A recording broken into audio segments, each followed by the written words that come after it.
Good morning, children. Welcome back to your Google Classroom. How are you all?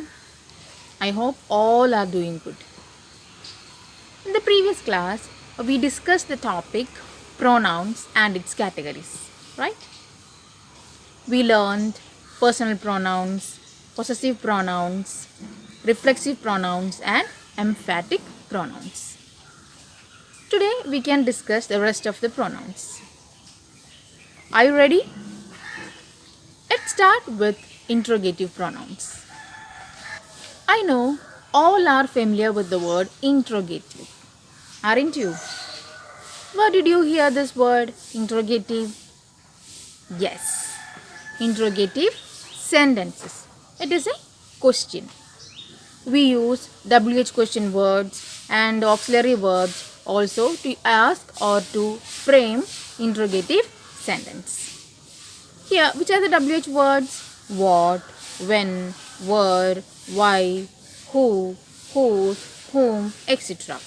Among these WH words, we use 5 words in place of nouns as subjects. They function as pronouns.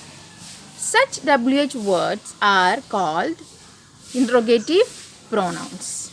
Which are the 5 interrogative pronouns? What, who, whom, whose, and which.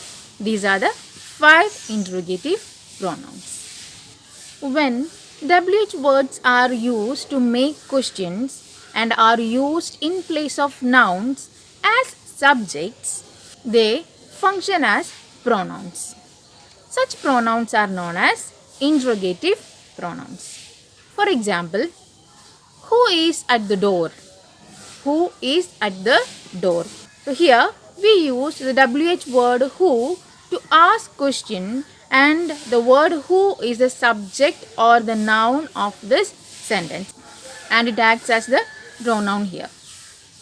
Another example, whose are these clothes? Whose are these clothes? The pronouns that are used to point at people or things that are near or far from us and to introduce people are known as demonstrative pronouns. The demonstrative pronouns are this, that, these, and those.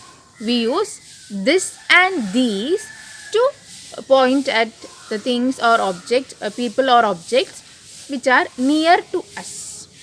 This for singular nouns and these for plural nouns.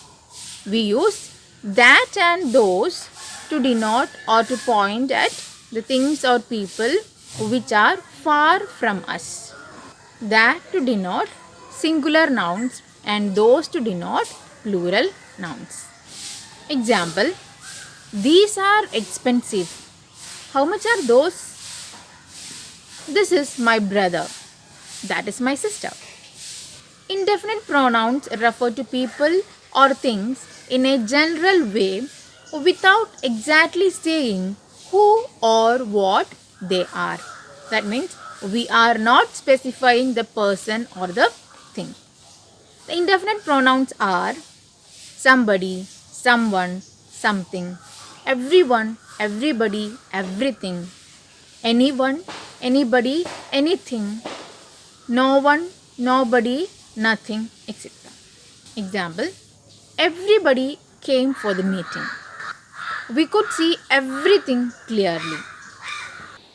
We use relative pronouns to give information about the nouns or pronouns that are already mentioned.